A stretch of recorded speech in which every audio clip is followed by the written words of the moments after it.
2022 has come and gone, and so I want to take this time to talk about whether or not it was a good year for Valorant overall. Alright, let's not waste any time, let's jump right into this. 2022 was a year in Valorant where we saw a lot of great things. The best champions event yet, some awesome new characters, awesome new skins, the premier alpha, and more. However, it still has felt like a dull year for many players of the game. And a big factor of that was a lack of agent changes and the countless patches with little to no content in them.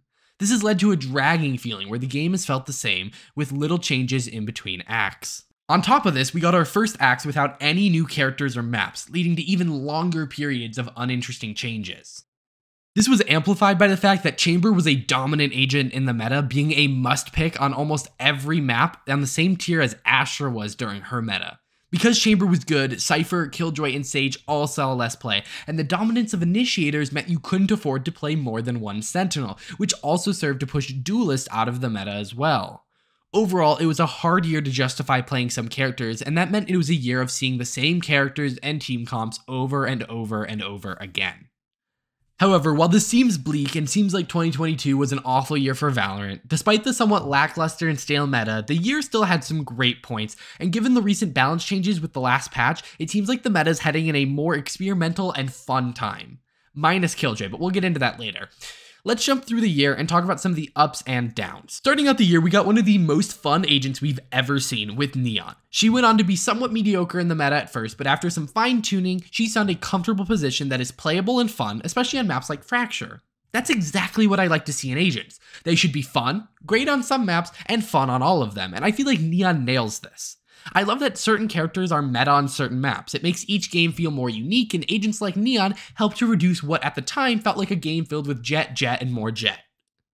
After Neon, we saw Yoru's rework, which took a lackluster, underpowered character that was fun and brought him up to a power level that was competitive and even more fun. Following that up, we got Fade, who served to take away some of that pick rate from the quote-unquote must-pick Sova on most maps. And that's exactly what happened. It actually worked a little too well, and Fade was a little over-tuned off the start, but after some balance changes recently, she serves as a great alternative to Sova, not a replacement. Now, unlike Neon, I feel like Fade is great on every map except Breeze. However, overall, she increases the diversity of what characters are being seen on a regular basis. You no longer have to play Sova on every map.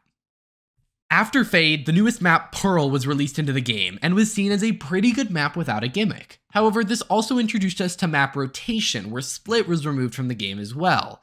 This served to change up the stale Chamber meta by introducing a whole new map to play on, and taking out a map that maybe was a little bit stale in the process. This map is actually returning really soon on January 10th, along with a brand new map, so this is going to get even more exciting coming up soon.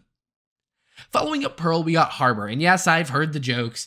He takes away Viper's must-pick status on maps like Breeze, and while Harbor's introduction into the game felt somewhat lackluster, his recent buffs and Viper's nerfs have brought him to be a more serious contender in the meta. And that's something I want to talk about. At the beginning of the year, and through most of it, there have been characters that were laughably bad and really shouldn't be played unless you really enjoyed them, at least in the higher tiers. Yoru, Phoenix, Reyna, Brimstone, and Cypher were all pretty weak agents at the beginning of the year when it comes to higher level play. However, throughout 2022, they have addressed some of these issues, and at this point, I don't feel like there are any F-tier agents. Every character has its uses and can make their impact. And so I believe Valorant is in the best shape it's ever been in terms of the meta going into 2023, with one big exception.